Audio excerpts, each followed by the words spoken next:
күн достар, сіздермен Аяжан, менің каналыма қош келдіңіздер. Бүгін сіздермен өте керемет қатпарлы қаттаманы духовкада пісіретін боламыз. Міндетті түрде осы рецепт бойынша жасап көріңіздер. Рецепті толығымен қарап, керекті жерлерін жіберіп алмаңыздар. Алдымен ыдысымызға жылы сүтімізді құямыз. 1 шай қасық тұзымызды салып, жақсылап ерітіп аламыз. Жылы суымызды құйып, құрғақ ашытқымызды саламыз.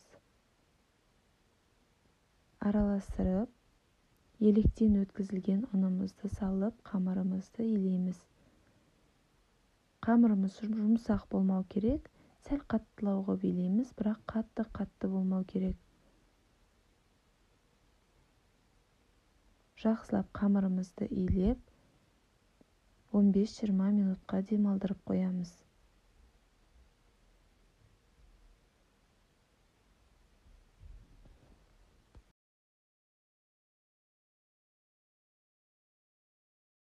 Демалған қамырымызды бөліктерге бөлеміз.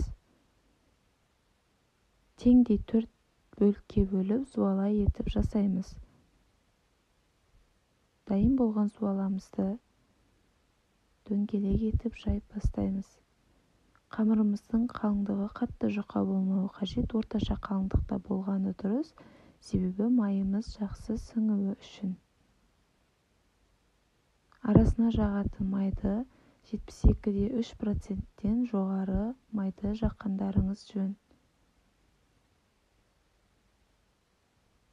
Бірақ мен үйдегі күйдірілген іш майды пайдаландым. Іш майды ерітіп алып, сұйық майымызды араластырып, сұйық майымызды құйып, жақсылап араластырып, осыны жақтым. Дайын болған жайылған қамырымызға көп емес, орташа көлемде жағамыз. Бір қамырымызға жағып болғаннан кейін 5-10 минут майымен қойып тұрамыз.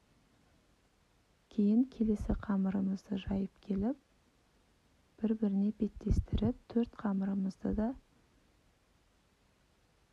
жайып, арасына май жағып аламыз.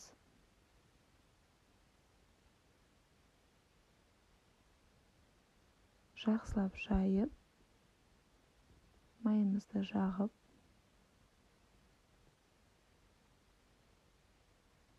екеуін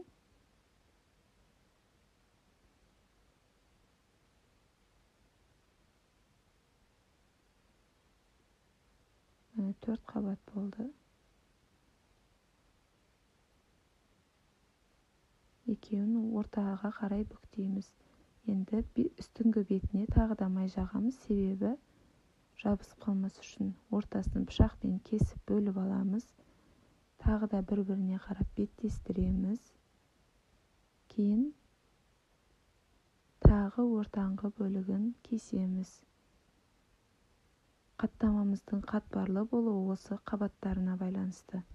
Осы қамырдан жұқа-жұқа 2 қаттама істесеңіздер де болады, бірақ мен 1 қаттама жасадым. Енді қамырымызды орап,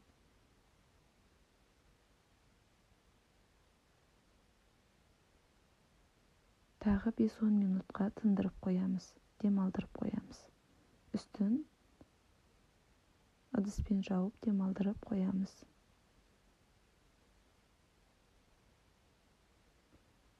Демалған қамырымызды оқтаудың көмегімен жаямыз.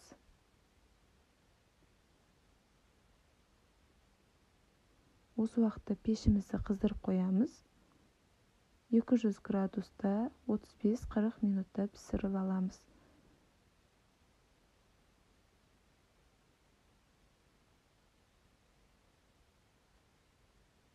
Жақсылап жайып, табамызға пергамент қағазын салып, қамырымызды салып, жұмыртқаның сарысын жағамыз.